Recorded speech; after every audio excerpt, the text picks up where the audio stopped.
내가 진실로 진실로 너희에게 이르노니 한 알의 밀이 땅에 떨어져 죽지 아니하면 한 알 그대로 있고 죽으면 많은 열매를 맺느니라.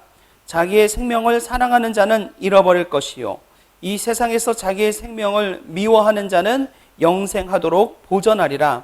사람이 나를 섬기려면 나를 따르라. 나 있는 곳에 나를 섬기는 자도 거기 있으리니 사람이 나를 섬기면 내 아버지께서 그를 귀히 여기시리라. 아멘. 네, 오늘 말씀 요한복음 12장 24절부터 26절 말씀 본문으로 십자가 밀알의 죽음이라고 하는 제목으로 함께 은혜의 말씀 나누기 원합니다. 자, 오늘은 아까 종려주일이라고 얘기를 했습니다. 영어로는 팜 선데이라고 얘기를 하는데요. 자, 예수님이 공생의 세 번째 6월절에 나귀를 타고 예루살렘에 입성하신 날입니다. 예수님이 예루살렘 성에 입성을 하실 때 수많은 사람들이 나와서 예수님을 맞이했습니다. 예수님이 가시는 곳곳마다 종려 나뭇가지와 자기들의 겉옷을 길가에 펴서 깔고 또 손에 종려 나뭇가지를 흔들며 호산나 호산나 외쳤기 때문에 이 날을 우리가 종려주일이라고 부릅니다.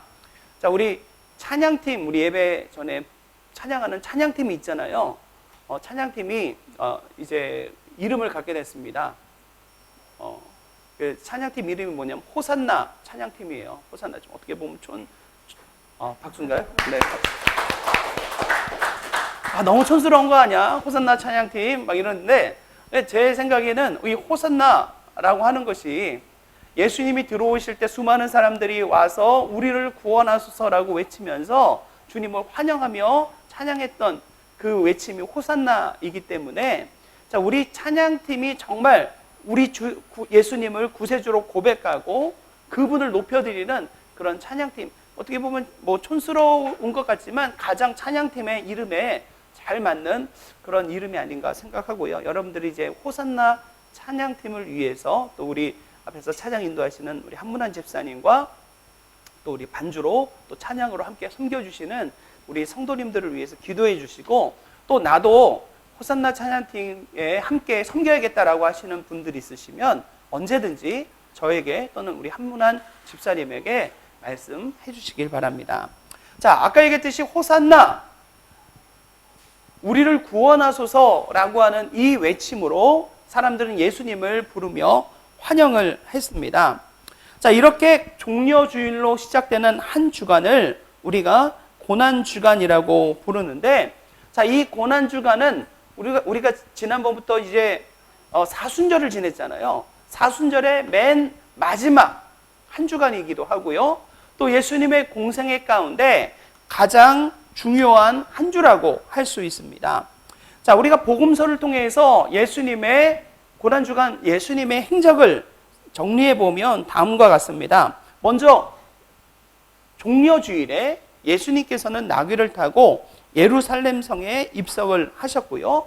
자, 월요일에는 무화과 나무를 저주하셨습니다. 예수님이 아침에 예루살렘 성에 들어가시다가 잎이 무성한 무화과 나무를 보시고 다가가셔서 그 열매를 찾으셨는데, 이 나무는, 무화과 나무에는 잎은 무성했지만 아무런 열매가 없는 것을 보시고 예수님께서 그 무화과 나무를 저주하시고 이 무화과 나무는 다음날 이제 말라 죽은 걸로 이제 제자들이 발견을 하게 되죠.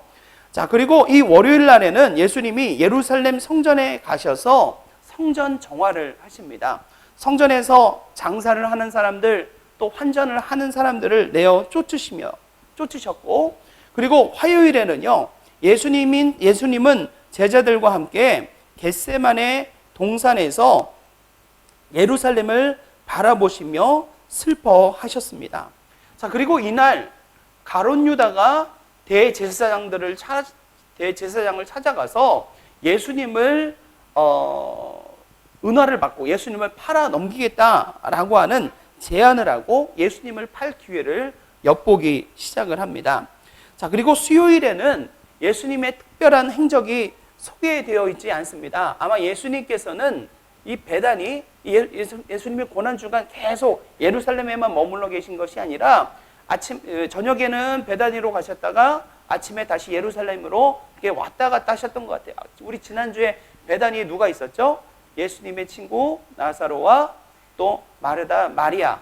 자, 이 남매가 있었는데 아마 예수님이 아마 그 집에 함께 머물지 않았을까라고 하는 생각을 해봅니다. 자, 그래서 이 베다니에 머무시면서 함께 시간을 보내셨습니다. 자, 그리고 목요일에는요, 최후의 만찬을 가지십니다. 자, 예수님께서 예루살렘에 들어오셔서 두 제자를 보내셔서 만찬을 준비하게 하십니다. 자, 그리고 특별히 요한복음에서는 이 최후의 만찬에서 예수님이 행하신 것이 있다고 얘기했죠. 공관복음에서는 얘기 안 하지만 요한복음에서 특별히 최후의 만찬에서 예수님이 행하신 것 뭐였다고 그랬죠? 지난주에 설교할 때 얘기했죠. 바로 세족식이었죠. 예수님이 제자들의 발을 닦아 주셨습니다. 자, 그리고 이 만찬이 끝난 후에 겟세마네 동산으로 가셔가지고 예수님은 기도를 하신 후에 체포를 당하십니다. 자, 그리고 금요일에는 공회와 총독 관저로 끌려다니시면서 신문을 당하시고 재판을 당하십니다. 그리고 골고다에서 십자가에 달려 돌아가십니다. 자, 그리고 아리마대 사람 요셉이라고 하는 사람의 그런 무덤에 예수님이 장사되시죠. 자, 그리고 토요일에는 예수님이 무덤에 머물러 계시고, 그 다음에 이제 일요일 날 이제 부활주일 새벽에 예수님이 부활을 하십니다. 자, 이렇게 한 주간의 예수님의 그 고난주간의 행적을 정리를 했는데요. 자, 오늘 우리가 이 요한복음을 읽다 보면 공관복음에 나오지 않은 여러 가지 어떤 이야기들과 소스들을 제공해 준다고 얘기를 했었죠. 자, 오늘 또 그 얘기 가운데 한 가지를 함께 해보고자 합니다. 자, 싱가포르의 국경일 가운데 하리라야 하지라고 하는 국경일이 있습니다. 자, 이날은 이슬람의 축제일인데요. 무슬림들에게는 5가지 의무 가운데 하지라고 하는 의무가 있습니다. 자, 이 하지는 무엇입니까? 우리가 흔히 얘기하면 성지순례라고 얘기를 할 수 있어요. 이슬람의 첫 번째 그 성지가 어디죠? 이슬람의 첫 번째 성지. 3대 성지를 꼽으라고 하면 첫 번째 성지는 바로 사우디아라비아의 메카고요. 두 번째 제2성지는 바로 메디나라고 하는 역시 사우디아라비아죠. 세 번째 이슬람의 세 번째 성지는 바로 예루살렘입니다. 이 3대 이슬람의 성지인데, 자, 그 중에 첫 번째 성지인 이 사우디아라비아의 메카를 순례하는 것, 그것이 바로 이슬람 무슬림들의 5가지 의무 가운데 하나입니다. 그것을 하지라고 부릅니다. 자, 매해마다 수많은 무슬림들이 이 메카를 방문하기 위해 사우디아라비아를 찾습니다. 이 메카에 보면은 카바 신전이 있는데요.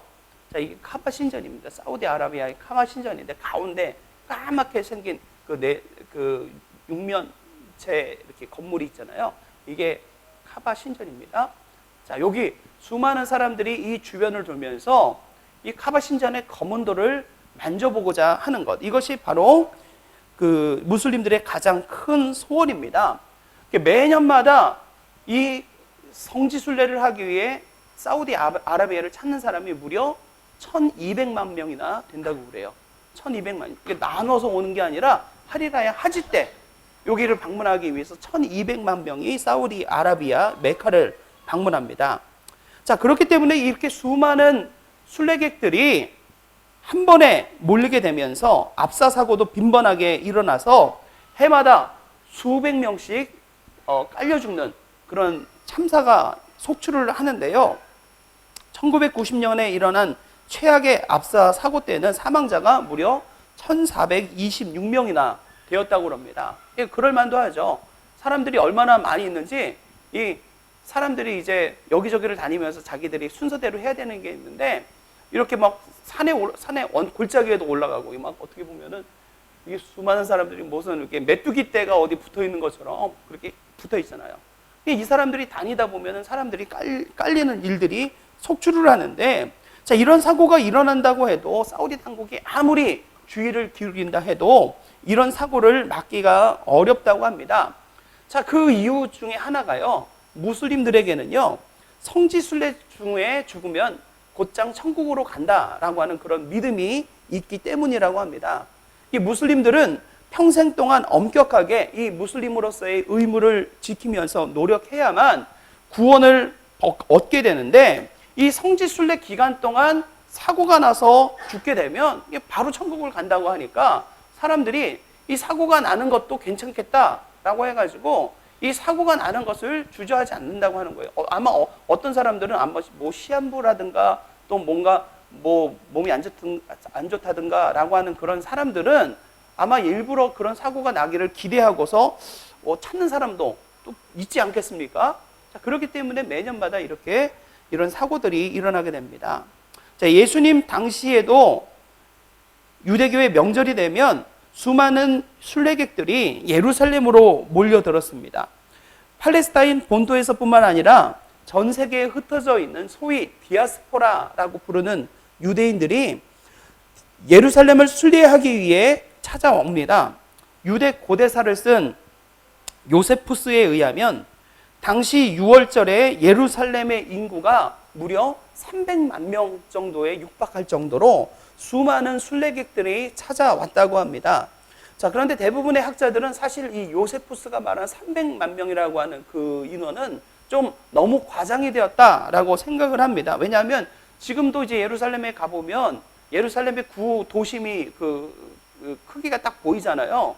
그 도심에 300만 명이 과연 들어갈 수 있을까라고 하는 생각을 하게 됩니다. 그래서 약 당시에 상주하는 인원이 적게는 2만 5천 명에서 많게는 10만 명, 최대한 10만 명까지 잡을 수가 있고, 거기에 순례객이 오면 아마 20만 명 정도는 예루살렘에 있었겠지만 300만 명까지는 있을 수가 없을 것이다 라고 이야기를 합니다. 자, 그렇기 때문에 이 20만 명이라고 하는 사람이 몰렸다 할지라도 이 예루살렘이라고 하는 이 작은 성읍에 수많은 사람들이 몰려 있었다라고 하는 것을 생각해 볼 수가 있어요. 아마 이런 광경이 6월절, 초막절, 77절 이런 그 절기 때마다, 수청절 이런 절기 때마다 이 예루살렘에서 볼 수 있는 풍경이었을 것입니다. 자, 6월절에 예루살렘을 찾는 순례객 가운데에는 유대인이 아닌 이방인들도 있었습니다. 사도행전에 보면 에티오피아의 그 내시였던 간다게라고 하는 사람이 있죠. 에티오피아의 내시 간다게, 그리고 로마의 백부장이었던 고넬료, 이런 사람들은요 이방인이었지만 유대교로 개종한 사람들이었습니다. 자, 이들처럼 이방인임에도 불구하고 유대인으로 개종한 사람들이 많이 있었는데 유대인들은 이들을 경건한 이방인이라고 불렀습니다. 이 경건한 이방인이라고 하는 것은 이 사람들이 유대교 신앙으로 개종을 한 사람들이다라고 하는 것입니다. 자, 이들은 예루살렘에 오더라도 예루살렘 성전 안에 있는 이방인의 뜰까지 들어가는 것이 허락이 되었습니다. 자, 오늘 본문에 보니까 요한복음 12장에 보면요, 자, 6월절에 예루살렘으로 순례를 온 헬라인들이 있었는데, 자, 그 가운데 몇 사람이 예수님을 만나기 위해 예수님의 제자 가운데 빌립을 찾아가 예수님 뵙기를 청합니다. 아마 그들은 예루살렘으로 나귀를 타고 들어오시는 그 예수님을 유대인들이 나와 열렬히 환영하는 광경을 보았던 것 같습니다. 자, 유대인들이 저렇게 열렬히 환영하며 소리를 치며 우리를 구원해달라라고 외치는 저 예수라고 하는 분이 도대체 누구일까라고 하는 관심이 생겨났겠죠. 자, 그리고 또 유대인들에게서 그분이 행한 여러 가지 이적에 대한 이야기들을 들었을 것입니다. 자, 실제로 그가 얼마 전에는 베단이라고 하는 곳에서 죽은 나사로라고 하는 사람까지 살리셨다라고 하는 이야기를 듣게 되면서, 자, 도대체 저 예수라고 하는 사람의 정체가 무엇일까? 자, 이 예루살렘으로 성지 순례를 온 이 그 순례객들 가운데, 이방인 헬라인들 가운데 이러한 궁금증을 가지고서 예수님을 만나려고 하는 사람들이 빌립을 찾아오게 된 것입니다. 자, 빌립은 이것을 안드레에게 말하고, 이 빌립과 안드레 두 사람이 예수님에게 가서 헬라인들이 예수님을 뵙자고 한다며 말씀을 드립니다. 자, 이런 헬라인들의 면담 요청을 들으신 예수님께서는 뭐라고 말씀을 하십니까? 오늘 제가 성경 본문을 PPT에 넣지 못했는데요. 여러분들이 성경이 있으신 분들은 함께 찾아보시면 좋겠습니다. 자, 요한복음 12장 23절 말씀인데요. 예수께서 대답하여 이르시되 인자가 영광을 얻을 때가 왔도다. 자, 헬라인들이 예수님을 만나고 싶어 합니다 라고 얘기를 하면 자연스러운 대답은 뭐예요? 예수님이 만나겠다, 아니면 나는 안 만나겠다, 이런 대답이 나와야 하는데, 예수님은 엉뚱하게도 인자의 영광을 얻을 때가 왔다, 이런 말씀을 하신 것입니다. 자, 유대교로 개종한 헬라인들은요, 사변적인 헬라 철학과 또 문란한 헬라 종교에서는 아무런 만족을 얻지 못했습니다. 그들은 유대교의 독특한 유일신 사상과 또 높은 도덕 기준에 끌려서 개종을 한 사람들이었습니다. 자, 그리고 이런 신앙적 열의를 가지고 예루살렘 순례까지 오게 된 것입니다. 자, 그들이 단순히 예수님에 대한 호기심으로 예수님을 만나볼까라고 생각해서 요청을 한 것이 아니라, 그들은 진지한 신앙적인 관심을 가지고 예수님을 찾아뵙고자 했던 것입니다. 자, 예수님이 인자의 영광을 얻을 때가 왔다라고 말씀하신 것은 바로 그들에게 당신이 세상에 오신 목적을 알려주시며 이제 그 목적을 이루실 때가 되었음을 선언하고 계신 것입니다. 자, 예수님은 자신의 죽음을 한 알의 밀알이 땅에 떨어져 죽는 것에 비유하셨습니다. 자, 오늘 본문 요한복음 12장 24절 말씀입니다. 내가 진실로 진실로 너희에게 이르노니 한 알의 밀이 땅에 떨어져 죽지 아니하면 한 알 그대로 있고 죽으면 많은 열매를 맺느니라. 자, 한 알의 밀알이 땅에 떨어져 죽는 것처럼 바로 당신이 십자가에서 죽음을 당하실 때, 바로 그때가 내가 영광을 얻을 때다 라고 주님께서 말씀하신 것입니다. 자, 한번 생각해 봅시다. 사람들이 생각할 때 영광을 얻을 때라고 하는 것은 언제를 뜻합니까? 보통 대개 내가 남들보다 더 높은 자리에 올랐을 때, 또 내가 남들보다 더 많은 사람들에게 인정을 받았을 때, 내가 남들보다 높아지고 더 많은 박수를 받을 때, 이럴 때를 우리가 보통 내가 영광을 받을 때다라고 이야기를 합니다. 그런데 예수님께서는 많은 사람들이 몰려나와 겉옷을 벗어 길에 깔고 종려 나뭇가지를 흔들며 헌화하며 맞이하는 그 순간을 일컬어 이것이 내가 나의 영광의 때다라고 말씀하시는 것이 아니라, 오히려 사람들의 외면과 조롱 속에서 자신이 십자가에 달려 죽음을 당하게 되는 그 순간을 내가 영광을 받을 때라고 말씀하고 계신 것입니다. 자, 여기서 우리들이 깨달아야 할 것이 있습니다. 예수님이 말씀하신 영광은 우리가 생각하듯이 세상의 기준에 따른 인간들의 반응으로 주어지는 것이 아니라 하나님의 뜻과 계획을 따를 때에 주어지는 것이라고 하는 것을 우리는 알아야만 합니다. 자, 한 알의 밀알이 땅에 떨어져 죽음으로써 많은 열매를 맺는 것은 바로 하나님의 창조 계획에 합당한 것처럼, 예수님께서 십자가에 죽으심으로 수많은 생명을 얻는 것은 하나님의 구원 계획을 따르는 것이기 때문에, 예수님께서는 자신이 당하게 될 그 십자가의 죽음은 실패와 모욕이 아닌 하나님의 그 구원의 계획을 따르는 영광의 순간이라고 말씀을 하고 계신 것입니다. 사랑하는 성도 여러분, 여러분들은 어느 때가 나에게 있어서 영광의 순간이라고 말할 수 있습니까? 여전히 내가 바라고 원하는 것이 이루어지는 그 순간이 나에게 영광의 때라고 말하고 싶지는 않습니까? 오히려 오늘 말씀을 통하여서 나에게 원하시는 하나님의 뜻과 계획이 이루어질 때 비록 우리는 남보다 더 높은 자리에 서지 못하고 남들보다 더 주목받지 못한다 할지라도 바로 그때가 나를 통하여서 하나님의 영광이 드러나는 나의 영광의 때라고 하는 사실을 고백할 수 있기를 주님의 이름으로 부탁드립니다. 자, 오늘날 교회가 성장하지 않는 것은 무슨 까닭입니까?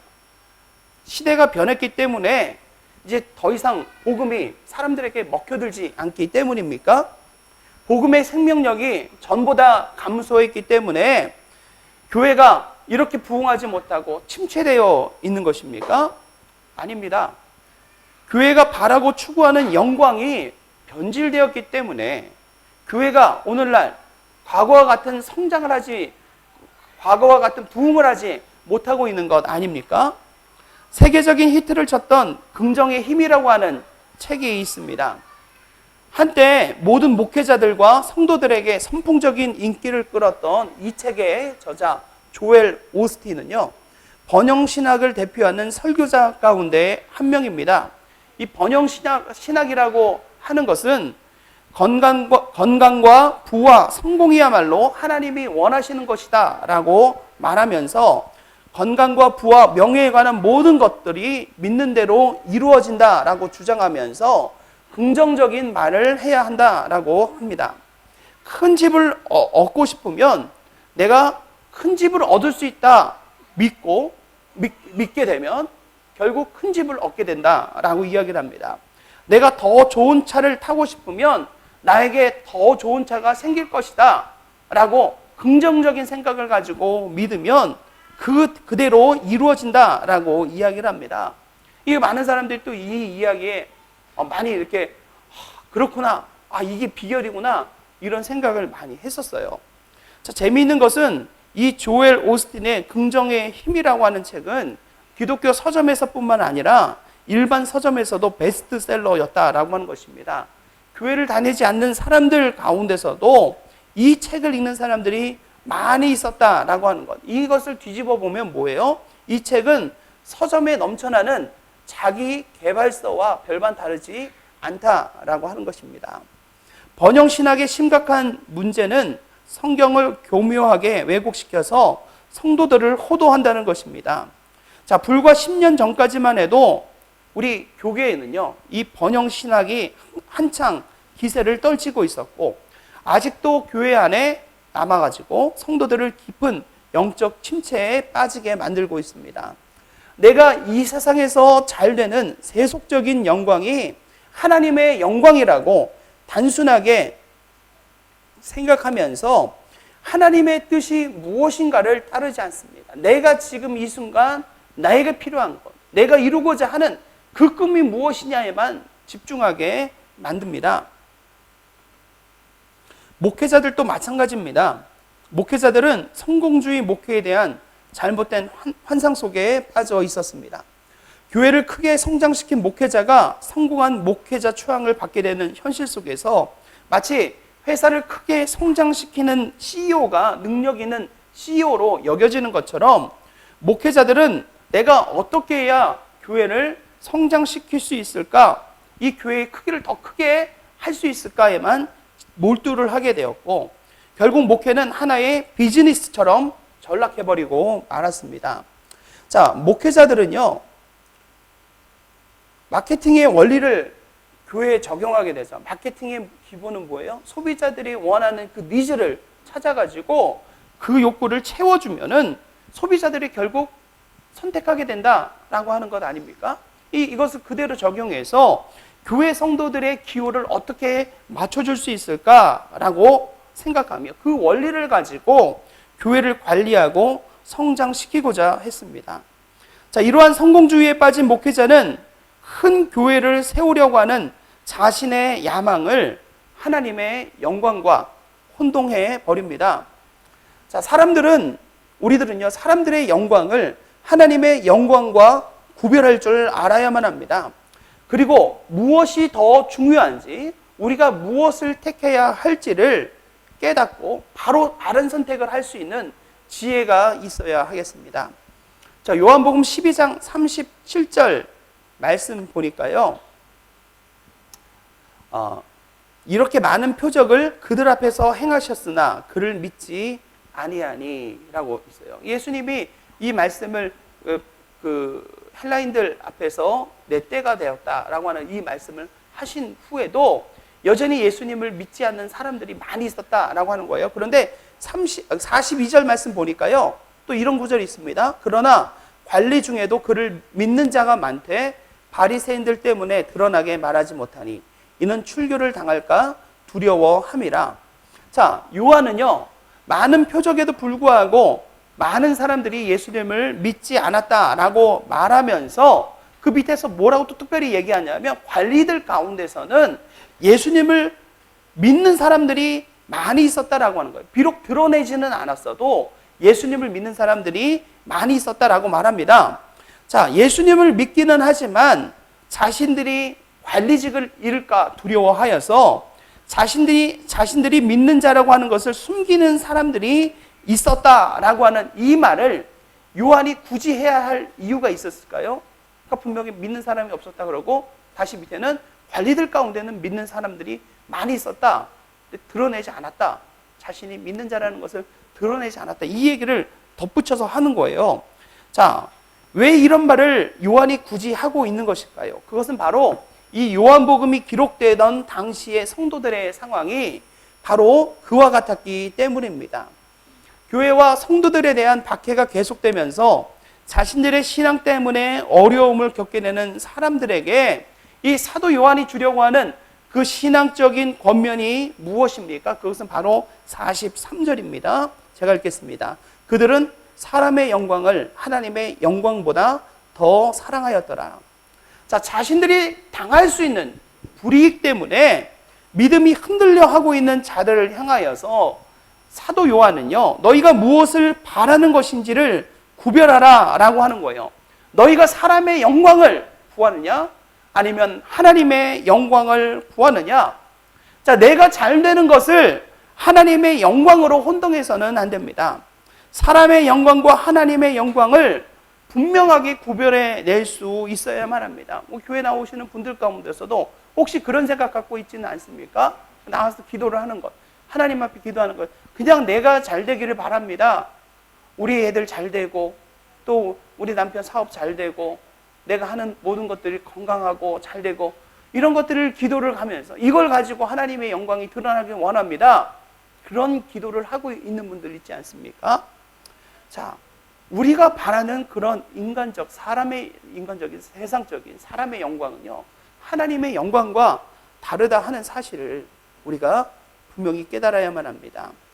자, 내가 잘 되는 것, 그것은 사람의 영광입니다. 그러나 우리가 택해야 하는 것, 그것은 바로 하나님의 영광이라고 하는 사실입니다. 이것을 구별해낼 수 있어야 우리가 무엇을 선택해야 하는지 판단하는 것이 어려워지지 않습니다. 이것이 혼동되면 우리가 계속 신앙생활을 하면 또 여기에서 머물러 있게 되는 거예요. 그냥 계속해서 내가 잘 되기를 바라면서 왜 내가 어렵고 내가 힘들어지면은 왜 내가 왜 이것 때문에 힘들어야 되나? 왜 내가 하나님께 영광 돌리고 싶은데 하나님이 왜 일을 막으시나? 이런 고민 가운데 빠지게 되는 거죠. 자, 그런데 얘기했듯이 43절, 그들은 사람의 영광을 하나님의 영광보다 더 사랑하였더라. 요한은요, 출교를 당하게 되는 것이 두려워 자신의 믿음을 표현하지 못하고 있는 사람들을 향하여서 그들은 사람의 영광을 하나님의 영광보다 더 사랑하기 때문이라고 말을 하고 있습니다. 우리 성도들이 세상적인 기준을 가지고 하나님의 영광을 대변하는 것으로 착각한다면 세상에서 풀 수 없는 진지한 신앙적 물음을 품고서 교회를 찾은 사람들은 우리들의 그런 모습을 보며 실망하고 떠나게 될 것입니다. 자, 오늘 본문에 보니까요. 자, 유대교로 개종한 사람들이 예수님을 만나기를 요청합니다. 그리고 예수님에게 충격적인 말씀을 듣게 됩니다. 자, 25절인데요. 오늘 12장 25절입니다. 요한복음 12장 25절. 자기의 생명을 사랑하는 자는 잃어버릴 것이요 이 세상에서 자기의 생명을 미워하는 자는 영생하도록 보전하리라. 자, 교회에서는요, 세상에서 우리가 정말 뻔하게 들을 수 있는 그런 이야기를 듣는 것이 아니라 세상 그 어디에서도 들을 수 없었던 이런 대답들을 우리 교회에서 들을 수 있어야 하지 않겠습니까? 만약 교회가 말해줄 수 있는 그 영광이라고 하는 것이 단지 세상적인 성공과 형통뿐이라고 한다면 교회를 찾아온 사람들은요, 그 때문에 실망하는 것 아닙니까? 교회가 말하고 있는 영광은 그런 것이 아닙니다. 바로 하나님의 뜻과 계획에 충실할 때에 주어지는 것, 바로 그런 영광이 오늘 본문에서 예수님께서 말씀하고 있는 그런 영광이지 않겠습니까? 비록 내가 죽음을 당하지만, 하늘의 미랄처럼 죽음을 당하지만 그것을 통하여서 하나님의 뜻과 계획이 이루어질 수 있다면 그것이 바로 나의 영광이다 라고 말할 수 있는 우리 모든 성도들이 되길 주님의 이름으로 부탁드립니다.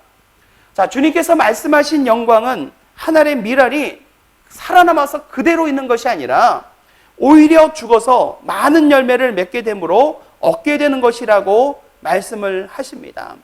그리고 자신을 버리신 그 십자가의 죽음으로 하늘의 미랄이 수많은 열매를 얻게 되는 그 진리를 예수님께서는 보여주셨습니다. 자, 그리고 예수님께서는 이 미랄의 비유에 이어서 우리들에게도 그렇게 살아야 할 것을 교훈하고 계십니다. 자, 26절, 사람이 나를 섬기려면 나를 따르라 말씀하고 계십니다. 자, 주님께서는 우리에게 자신이 친히 경험하고 나타내신 그 미랄의 삶을 우리에게 살기를 원하고 계십니다. 내 속에서 하나님이 역사하시고 일하고 계시는 그 풍성한 결과들이 이루어지기를 원합니다. 오늘 이러한 기도의 제목이 저와 여러분의 기도의 제목이 되기 바랍니다. 자, 그렇다고 한다면 미랄이 된다라고 하는 그 의미는 무엇일까요? 예수님의 죽음은 하나님의 미랄로서 죽으신 죽음인데 우리들에게 예수님은 너희도 미랄과 같이 되어라 라고 말씀을 하십니다. 자, 첫 번째 이 미랄이 되라 라고 하는 것은요, 우리에게 낮아지라 라고 하는 것입니다. 자, 아래에 있는 사람이 아래로 내려가는 것은 별로 어렵지가 않죠. 그런데 위에 있는 사람이 아래로 내려오는 것은 쉽지가 않습니다. 그런데 영향력은 어디서 나타납니까? 위에 있는 사람이 높은 곳에서 낮은 곳으로 내려올 때 바로 그때 영향력이 나타나게 됩니다. 자, 우리 주님께서는 높은 하늘 보좌를 버리시고 이 땅에 내려오셨습니다. 그런데 그냥 여기에 그치지 않습니다. 주님은 십자가에 죄인으로 죽기까지 자기를 낮추셨습니다. 자, 빌립보서 2장 5절부터 11절 말씀인데요.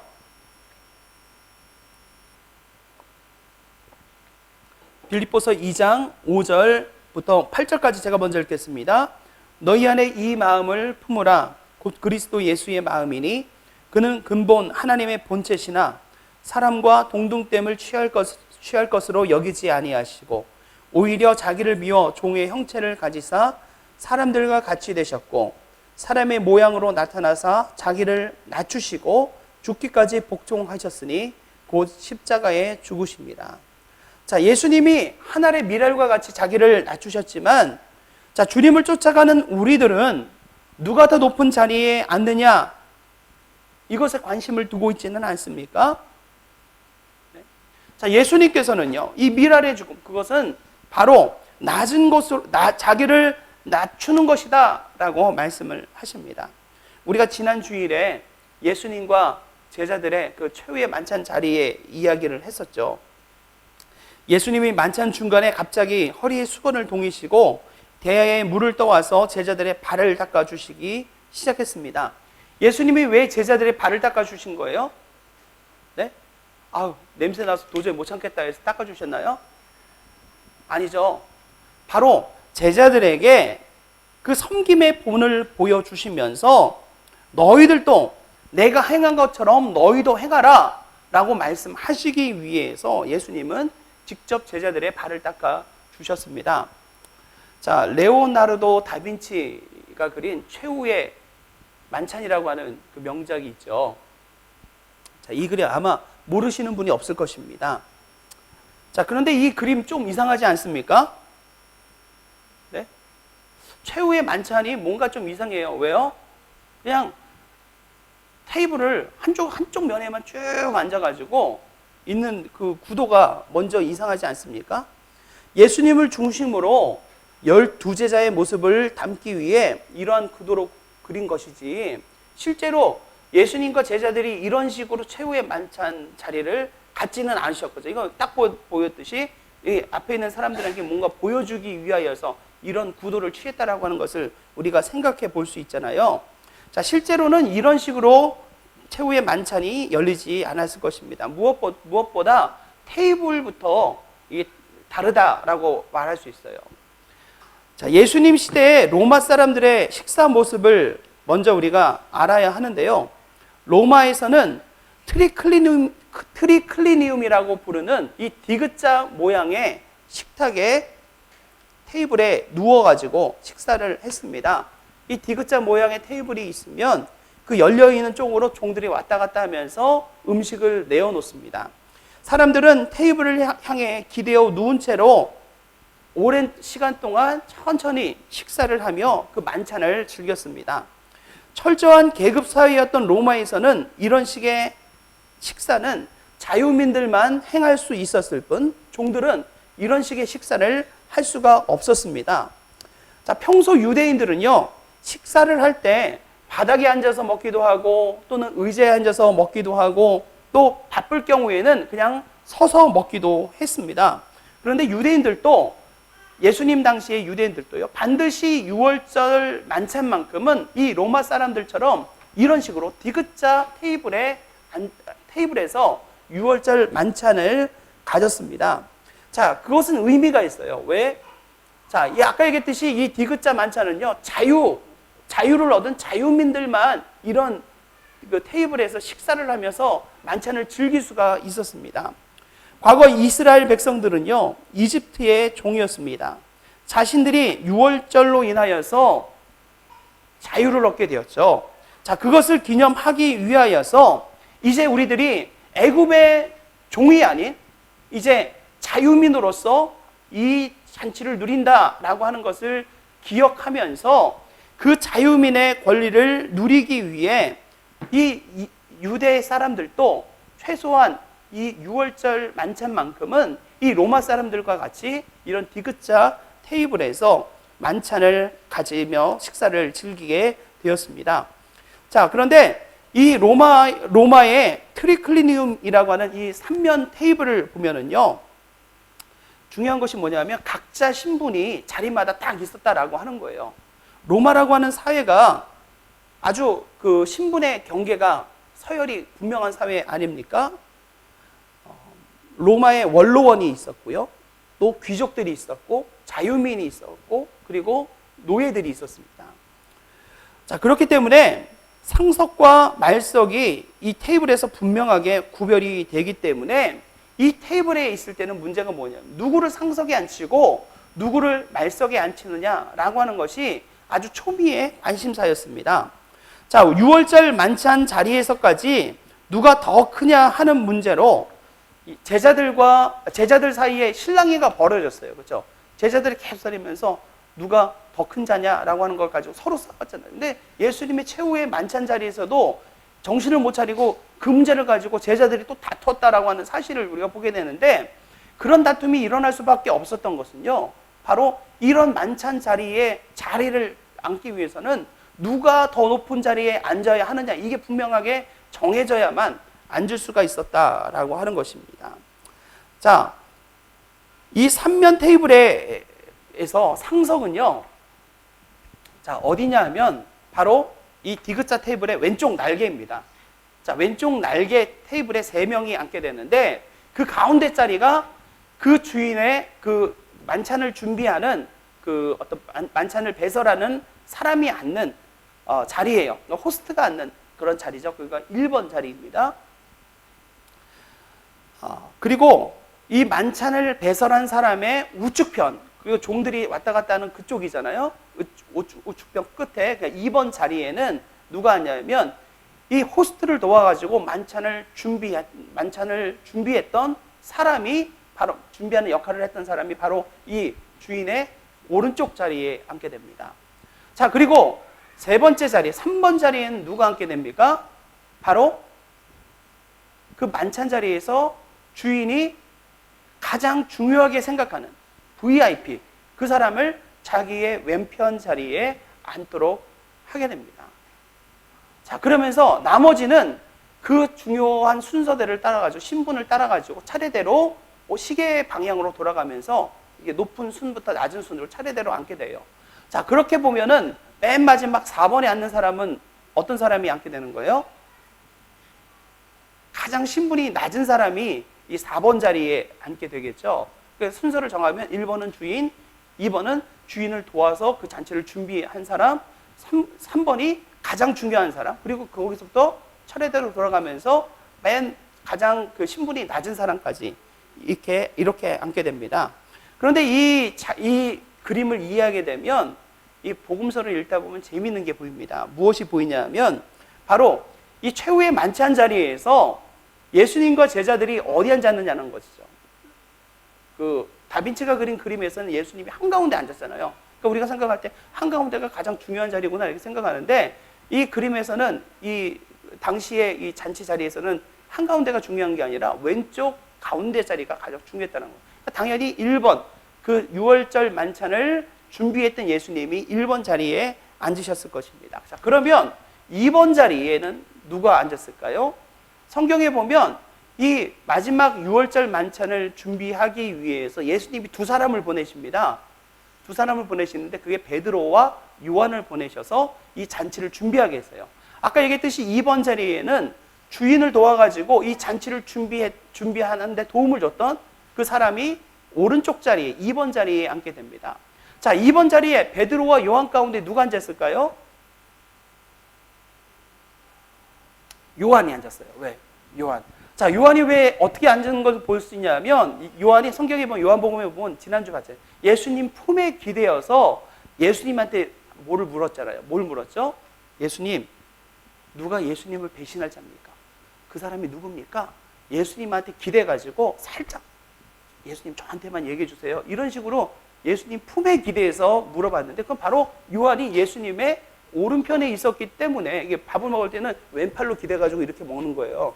물을 때 이렇게 해가지고 물으면 예수님 품에 머리가 들어가게 되죠. 자, 그렇게 해서 예수님이 물었기 때문에 2번 자리가 바로 요한입니다. 자, 그러면 3번 자리는 누가 앉았을까요? 베드로가 그럼 3번 자리에 앉았을까요? 안타깝게도 베드로가 3번에 앉지 않았습니다. 자, 3번에 앉은 사람은 바로 가룟 유다입니다. 자, 왜 그러냐면, 자, 성경에 보면 예수님이 나를 배신할 자가 누구다라고 하는 사인을 주시는데 뭐라고 얘기해요? 나와 함께 떡그릇에 손을 넣는 자가 바로 그 사람이다 라고 말씀하세요. 자, 예수님과 같은 테이블에 앉아있는 사람이 요한, 그리고 또 한 사람밖에 없는데 그 사람이 바로 예수님을 배신할 자다라고 했죠. 자, 그래서 3번 자리는 예수님을 배신하는 가룟 유다가 앉아있습니다. 자, 그리고 예수님이 지난주에 봤던 본문에서 뭐예요? 예수님이 요한이 누굽니까? 라고 물었더니 내가 떡을 주는 사람이 그 사람이다 라고 하고 초를 찍어가지고, 떡을 들어서 초를 찍어가지고 가룟 유다에게 주시니 가룟 유다가 받았다라고 하죠. 그러니까 가룟 유다는 바로 예수님 옆에 앉아 있었다라고 하는 거예요. 참 이걸 보면 놀라지 않습니까? 아, 자기를 배신할 가룟 유다였는데 꼴 보기 싫어. 너 맨 끝자리로 처박혀 있어. 찌그러져 있어. 이렇게 하시는 게 아니라 예수님은 가장 좋은 자리, 가장 귀한 자리를 가룟 유다로 하여금 앉게 하셨다라고 하는 사실이에요.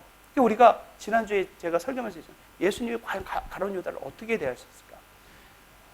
주님이 자기에게 속한 사람을 사랑하시되 끝까지 사랑하셨다라고 하는 그 말씀은 가룟 유다를 빼먹는 말씀이 아닙니다. 가룟 유다까지도 예수님은 끝까지 사랑하시는 그 모습을 보여주셨다라고 하는 거예요. 그래서 3번, 놀랍게도 가룟 유다가 가장 상석에 앉았습니다. 자, 그러면 여기서 밀려난 베드로는 어디 앉았을까요? 뭐 다른 데 할 수 있지만 안타깝게 우리가 가능성이 있는 자리가 바로 4번이에요. 자, 어떻게 하다 베드로가 4번까지 밀려나게 됐을까요? 네? 아마 자기도 생각했겠죠. 당연히 예수님의 가장 왼쪽 옆은, 야, 제자들 가운데 수제자인 내가 앉는 게 당연하지 않겠어. 아마 베드로가 그 자리에 앉으려고 얼쩡얼쩡 됐을 겁니다. 아마 그 사이에 제자들이 쫙 자리 잡았을 테고요.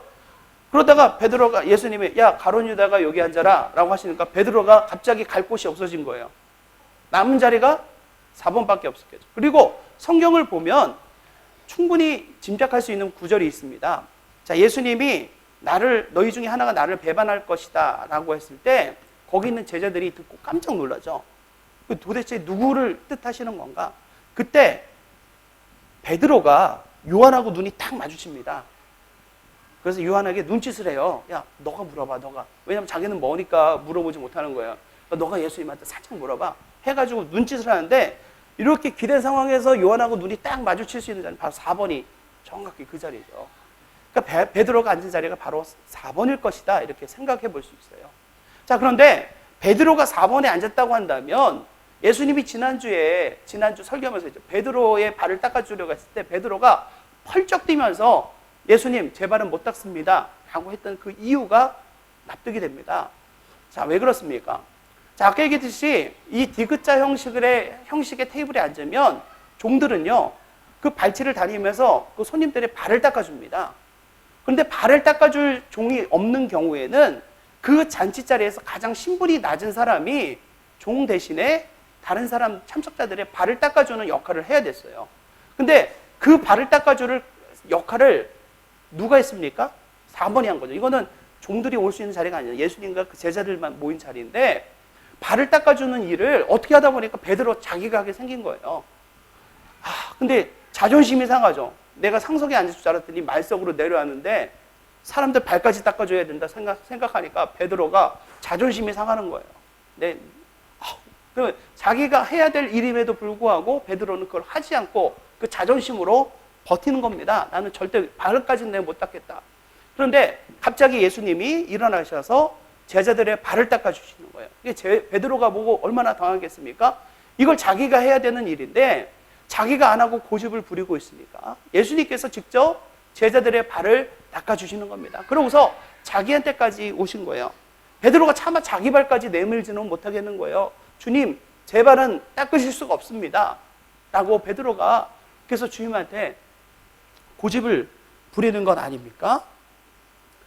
자, 그렇다고 한다면 예수님께서 하신 이 말씀, 오늘 아까 얘기했듯이 만찬을 시작하시면서 보여주신 이 모습은요, 바로 이 미랄과 같이 낮아지는 모습, 땅에 떨어지는 그 미랄과 같이 낮아지는 모습을 낮아지는 것에 대하여서 말씀해 주신 그 예수님, 그 말씀을 듣고서도 아직도 깨닫지 못하였던 그 베드로를 보시며 자존심 때문에 낮아지지 못하고 있었던 그 베드로를 보시며 주님께서 베드로에게 깨우침을 주시고자 하셨던 예수님의 그 몸으로 보여주신 그 가르침 아닙니까? 자, 베드로의 마음이 어떠했을까요? 내가 고집부리다가 내가 자존심 세우다가 내가 해야 할 일을 주님께서 대신 하고 계시다라고 하는 그 마음이 들었을 때 베드로가 얼마나 부끄러웠을까요? 사랑하는 성도 여러분, 무엇이 여러분을 높아지게 하고 있습니까? 여러분이 가지고 있는 지식입니까? 돈입니까? 명예입니까? 아니면 나이입니까? 나를 높아지게 하고 나로 하여금 자존심을 세우게 만드는 그것이 있다고 한다면 오늘 다시 한번 예수 그리스도의 이름으로 쳐서 복종하여 정말 예수님이 말씀하신 것처럼 낮출 수 있는 그런 신앙을 가진 저와 여러분이 되길 바랍니다. 자, 계속해서 이 사도 바울은 이렇게 얘기합니다. 이러므로 하나님이 그를 지극히 높여 모든 이름 위에 뛰어난 이름을 주사 하늘에 있는 자들과 땅에 있는 자들과 땅 아래에 있는 자들로 모든 무릎을 예수의 이름에 꿇게 하시고 모든 입으로 예수 그리스도를 주라 시인하여 하나님 아버지께 영광을 돌리게 하셨느니라. 자, 아까 얘기했듯이 빌립보서에서는 정말 예수님이 하늘에서 높고 높은 하늘에서 낮고 낮은 이 땅으로 내려오신 자기 비하의 모습을 예수님이 보이셨다라고 말합니다. 그런데 이러한 자기 비하의 모습을 보이신 예수님께서 그를 지극히 높여서 모든 이름을 예수의 이름 앞에 꿇게 하셨다라고 하시고 11절 모든 입으로 예수 그리스도를 주라 시인하여 하나님 아버지께 영광을 돌리게 하셨다. 사랑하는 성도 여러분, 하나님께 영광 돌리는 것은요, 내가 스스로 높아지려고 한다라고 해서 내가 더 높은 자리, 더 유리한 자리를 차지한다고 해서 그것이 하나님께 영광이 된다는 사실이 아닙니다. 내가 하나님 앞에 낮아지려고 하실 때 하나님이 오히려 나를 들어서 높여주신다고 한다면 그것이 바로 하나님의 영광을 드러내는 일이라고 하는 사실을 기억하면서 오늘도 저와 여러분이 주님의 말씀과 같이 우리를 낮추는 삶을 살아가는 저와 여러분이 되기 바랍니다. 두 번째로 예수님의 죽음은요, 우리에게 죽으라고 하시는 것입니다. 자, 한 알의 밀이 땅에 떨어져 죽지 아니하면 한 알 그대로 있고 죽으면 많은 열매를 맺느니라. 한 알의 밀알이 죽을 때야 비로소 많은 열매를 맺게 됩니다. 땅에 떨어져도 죽지 않으면 많은 열매를 맺을 수가 없습니다. 자, 한 알의 밀알이 땅에 떨어져 죽는 것처럼 예수님께서는요, 이 땅에 낮고 낮은 곳으로 모습으로 내려오신 예수님은 십자가에서 죽으셨습니다. 자, 우리 주님은 한 알의 밀처럼 십자가에서 죽으시는 순종의 모습을 보여주심으로 오늘날 많은 사람들이 구원을 얻게 됐습니다. 자, 로마서 5장 19절 말씀, 한 사람의 순종치 아니함으로 많은 사람이 죄인 된 것 같이 한 사람의 순종하심으로 많은 사람의 의인이 되리라. 자, 오늘 저와 여러분이 주님의 죽으심으로 죄에서 자유하게 되었음을 기억하면서 주님 때문에 마귀에게서 해방된 존재임을 고백하면서 주님의 그 죽으심으로 인하여 얻게 된 그 놀라운 은혜를 고백할 수 있기 바랍니다. 자, 농부가 땅에 작은 미랄을 심을 때 그 미랄 한 알이 얼마나 보잘것없어 보입니까? 그런데 그 미랄이 땅에 떨어져 죽게 되어서 30배, 60배, 100배의 열매를 맺게 되면 우리가 얼마나 그 미랄의 죽음이 어떠한 의미가 있는가라고 하는 것을 비로소 깨닫게 됩니다. 자, 우리가 죽을 때 우리는 많은 열매를 맺습니다. 자, 예수님께서는 내가 죽었다라고 말씀하시는 것이 아니라 우리들에게도 미랄과 같이 낮아지고 우리에게도 미랄과 같이 죽으라라고 말씀을 하십니다. 자, 구체적으로 죽으라라고 하는 것은 무엇입니까? 25절 말씀, 자기를 사랑하지 말고 자기를 미워하라라고 하는 것입니다. 자기의 생명을 사랑하는 자는 잃어버릴 것이요 자기 생명을 미워하는 자는 영생하도록 보존하리라라고 말씀하십니다. 자, 인간이라고 한다면 인간의 본성은 누구나 다 자기 자신을 사랑하는 것입니다. 아프면 자기 건강을 먼저 챙기고요. 추우면 옷을 챙겨가지고 그 몸을 따뜻하게 합니다. 그리고 많은 예쁜 옷을 사서 입고 걸치고 찢고 바르고 하면서 얼마나 자기에게 신경을 많이 씁니까? 자, 이렇게 자기 생명을 사랑하는 것이 인간의 본성이지만 예수님은 왜 우리에게 자기 생명을 미워하라고 말씀하십니까? 결국 우리가 우리의 본성을 거슬리는 미랄이 되어 정말 생명을 얻게 하는 것은요, 이 세상에서 자기 생명을 미워하여야만 가능하다라고 하는 것입니다. 자기 생명을 미워하는 것, 그것은 바로 자기를 부인하는 것입니다. 예수님께서는 십자가의 길을 걷는 자들 뭐라고 말씀하시죠? 아무든지 나를 따라오려거든 자기를 부인하고 자기 십자가를 지고 나를 쫓을 것이니라. 자기 부인이 없는 사람은요, 자기 십자가를 지고 예수님을 따를 수가 없다라고 하는 사실을 우리가 분명히 기억하면서, 자, 이 고난주간 십자가에 달리신 하나님의 죽음을 당하신 예수님의 죽음을 보면서 저와 여러분도 자기 부인의 그런 자기 죽음의 고백이 함께 있기를 바랍니다. 자, 이러한 고백이 있을 때 비로소 예수님의 죽음이 정말 하나의 미랄로서 죽으신 예수님의 죽음의 그 의미가 오늘 저와 여러분 마음 가운데 분명하게 드러나게 됩니다. 자, 사람이 나를 섬기려면 나를 따르라. 주님은 우리에게 분명히 말씀하십니다. 한 알의 밀알이 땅에 떨어져 죽어 많은 열매를 맺습니다. 그리고 그 열매를 통해서 많은 사람이 섬기게 됩니다.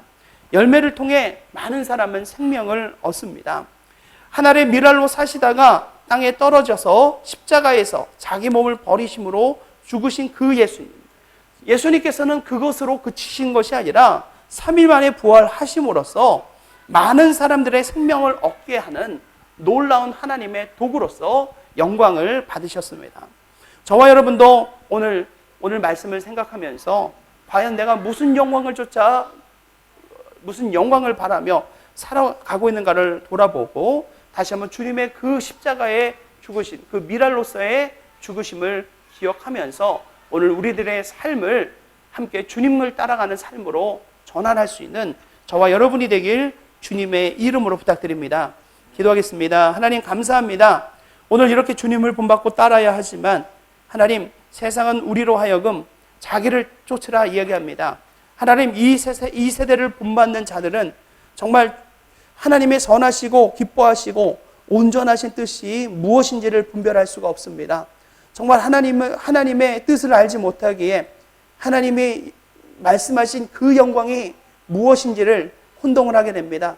이 세상에서 내가 잘되고 내가 성공하고 건강하고 형통한 것, 그것이 바로 하나님의 영광이라고 착각하며 살아가게 됩니다. 오늘 예수님께서는 하늘의 밀알로서 죽는 그 죽음을 통하여서 우리에게 무엇이 영광인가를 깨닫게 하십니다. 하나님, 정말 이 예수님의 말씀을 쫓아 살아가는 우리들, 참된 영광을 구하며 하나님의 뜻을 쫓아 살아갈 수 있는 우리들 되게 하여 주시고, 십자가에서 온전히 순종하심으로 하나님의 뜻을 이루실 예수님처럼 오늘 주어진 우리들의 삶 가운데 정말 예수님과 같이 순종하는 모습으로 하나님의 뜻을 이루어드리며 하나님의 영광을 돌리는 삶을 살아갈 수 있는 우리 모든 백성들 되도록 주님 인도하여 주시옵소서. 예수 그리스도의 이름으로 기도합니다. 아멘. 오늘 예수님과 같은 그런 우리들의 모습이 되기 원합니다. 하나님의 영광을 위하여 낮아지신 예수님, 죽기까지 순종하신 그 예수님을 바라보면서 하나님의 영광을 위하여 내가 순종하지 못했던 나의 이유가 무엇인가를 하나님 깨닫게 하여 주옵소서.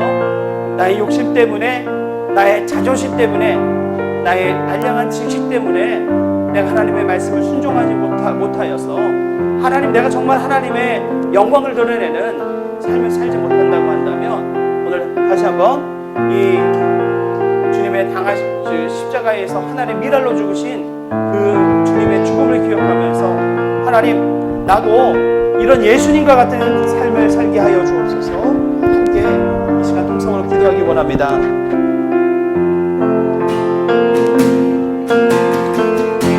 세상을 구원하기 위해 흘려야 할 피가 필요하다면 죄인을 대신하기 위해 인생의 죄를 필요하시다면 내 생명 제단 위에 드리리. 주 영광 위에 사용하소서. 생명이 또 다른 생명 낳고 주님 볼 수 있다면 나의 삶과 죽음도 아낌없이 드리리. 죽어야 다시 사는 주의 말씀 믿으며 하나의 밀알 되어 썩어지리. 예수님처럼 살아가게 하소서. 길 잃어 지친 양을 찾아 마음 상해 이리저리 헤매이는 한 영혼 찾아 아파하는 예수님 마음 내게 주옵소서. 십자가 세상 위한 그 희생 눈물로 그 길 가게 하소서. 생명이 또 다른 생명 낳고 주님 볼 수 있다면 나의 삶과 죽음도 아낌없이 드리리. 죽어야 다시 사는 주님 말씀 믿으며 하나의 미랄 되어 썩어지리니 예수님처럼 살아가게 하소서. 생명이 또 다른 생명 낳고 주님 볼 수 있다면 나의 삶과 죽음도 아낌없이 드리리. 죽어야 다시 사는 주님 말씀 믿으며 하나의 미랄 되어 썩어지리니 예수님처럼 살아가게 이 시간 우리 함께 오늘 말씀을 하소서. 생각하면서 이 시간 계속 기도하겠습니다. 아버지 하나님, 오늘도 주님을 나와 기도합니다. 하나님 앞에 하나님 우리들의 마음을 내어놓습니다. 하나님 아버지 부족한 우리들이지만 이 시간 주님 앞에 하나님 아버지 우리를 드리기 원하는 것입니다. 주여 하나님 아버지, 오늘도 주님 앞에 주님 말씀을 기대해 주시고 오늘 하나님 아버지 정말 주님과 같은 하나님 아버지의 그 십자가의 주님을 하나님 아버지 우리들도 살아가기 원합니다. 하나님 아버지 하나님 아버지 우리들에게 하나님 아버지 하나님 미랄과 같이 하나님 아버지 하나님 낮아지고 하나님 아버지 하나님 말씀하십니다. 오늘 하나님과 말씀이 바로 우리의 삶이 아니라 하나님 아버지 우리의 죽음이 될 것입니다. 주여 하나님 앞에 하나님 같습니다. 하나님 아버지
여전히 우리들의 이 세상에서의 욕심을 쫓아 주님 앞에 이것이 영광이다라고 생각하며 간구했던 우리들의 하나님 완악한 모습을 이 시간 고백합니다.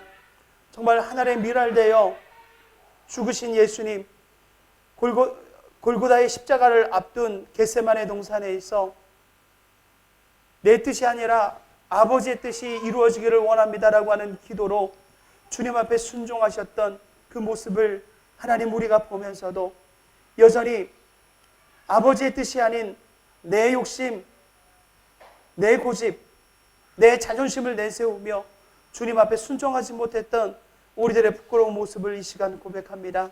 주여 하나님 용서하여 주시옵소서. 오늘 다시 한번 하나님의 영광을 위하여 주님 앞에 살아가기로 결단한 우리들, 오늘 내가 생각하는 그 영광이 아닌 정말 하나님의 영광이 무엇인가를 기억하며 나를 통하여 하나님의 뜻과 계획이 이루어질 것을 바라보면서 오늘 주님과 같이 낮아지고 죽어지는 삶을 결단할 수 있는 우리를 되게 하여 주옵소서.